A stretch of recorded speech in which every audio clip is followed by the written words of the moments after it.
ಸರಸ ಸಲ್ಲಾಪದ ವಿಚಾರವನ್ನ ರಾಜ್ಯ ಸರ್ಕಾರ ಸೀರಿಯಸ್ ಆಗಿ ತಗೊಂಡಿದೆ, ಗರಂ ಆಗಿದೆ. ರಾಮಚಂದ್ರನ ಕಾಮಪುರಾಣಕ್ಕೆ ನಿನ್ನೆ ಸಿಎಂ ಸಿದ್ದರಾಮಯ್ಯ ಸಿಟ್ಟಾಗಿದ್ರು. ಸಲ್ಲಾಪ ವಿಷಯಕ್ಕೆ ಸೀರಿಯಸ್ ಆಗಿ ಸರ್ಕಾರ ಗರಂ ಆಗಿದೆ.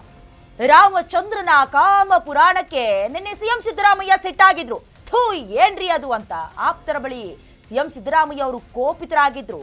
ನಿನ್ನೆ ಕೆಂಡಾಮಂಡಲರಾಗಿದ್ದ ಸಿಎಂ ಸಿದ್ದರಾಮಯ್ಯ ಇನ್ನು ಉಪ್ಪು ತಿಂದ ಅವರು ನೀರು ಕುಡಿಲೇಬೇಕು ಅಂತ ಈಗಾಗಲೇ ಹೇಳಿದ್ದಾರೆ. IPS ಅಧಿಕಾರಿಯ ತಲೆದಂಡ ಆಗಿದೆ.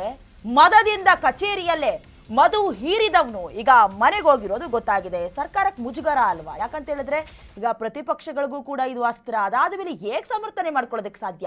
ಈ DGP ರಾಮಚಂದ್ರ ರಾವ್ ಅವರು ಹೇಳ್ಕೊಂಡಂಗೆ AI ಜನರೇಟ್ ಆಗ್ಬಿಟ್ಟಿದೆ ಅಥವಾ ಗೊಂದಲದ ಹೇಳಿಕೆ ಕೊಟ್ಟಿರೋದವರು. 8 ವರ್ಷದಿಂದ ನಾನು ಬೆಳಗಾವಿಲಿದ್ದೆ, ಅದಾದ್ಮೇಲೆ ಕೃತಕ ಬುದ್ಧಿಮತ್ತೆ ಅಂದ್ರೆ ಆರ್ಟಿಫಿಷಿಯಲ್ ಇಂಟೆಲಿಜೆನ್ಸ್ ಇಂದ ಜನರೇಟೆಡ್ ಆಗಿರುವಂತ ವಿಡಿಯೋ ಇರಬಹುದು ಅಂತ ಹೇಳಿದ್ದಾರೆ. ಯಾಕೆ ಇರಬಹುದು ಅಂತ ಹೇಳಿದ್ರೆ ಅವ್ರಿಗೆ ಆಶ್ಚರ್ಯ ಅನ್ಸುತ್ತೆ. ನಾನು ಕೇವಲ 2-3 ಮಹಿಳೆಯರ ಜೊತೆ ಮಾತ್ರ ಅಲ್ಲ ಅಲ್ವಾ ಸಭ್ಯವಾಗಿ ವರ್ತನೆ ಮಾಡಿರೋದಂತ.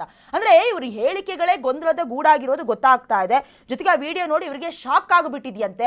ಶಾಕ್ ಆಗಂತದ್ದು ಏನೂ ಆಗಿಲ್ಲ. ಯಾಕಂತ ಹೇಳಿದ್ರೆ ಮಧ್ಯದಲ್ಲೇ ಎಡಿಟ್ ಆಗಿದ್ಯಾ, ಕಟ್ ಆಗಿದ್ಯಾ, ಇನ್ನು ಆ ಕಾಮ ಪುರಾಣ ಕಂಟಿನ್ಯೂ ಆಗಿದ್ಯಾ ಅದ್ರ ಬಗ್ಗೆ ಅವ್ರಿಗೆ ಗೊತ್ತಿಲ್ಲ.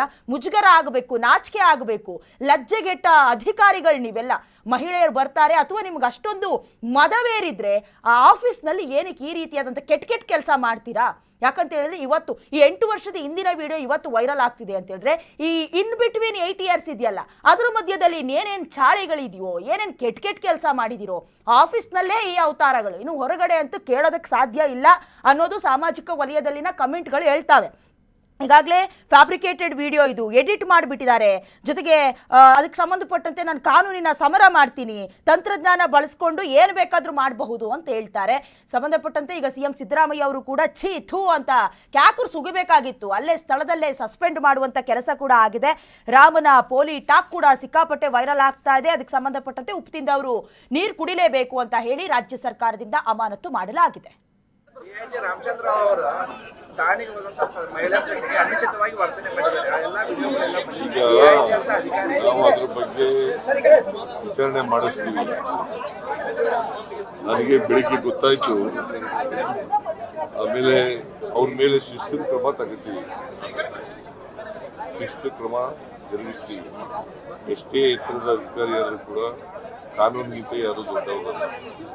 ಅವ್ರ ಮೇಲೆ ಶಿಸ್ತಿನ ಕ್ರಮ ತಗೊಳ್ತಕ್ಕಂಥ ಕೆಲಸ ಮಾಡ್ತೀವಿ. ಅದನ್ನ ವಿಚಾರಣೆ ಮಾಡಿ ಆಮೇಲೆ ಕ್ರಮ ತಗೊಳ್ತೀವಿ. ರಾಮಚಂದ್ರ ಅವರ ಠಾಣೆಗೆ ಹೋದಂತ ಮಹಿಳಾ ಜೊತೆಗೆ ಅನುಚಿತವಾಗಿ ವರ್ತನೆ ಮಾಡಿದ್ದಾರೆ.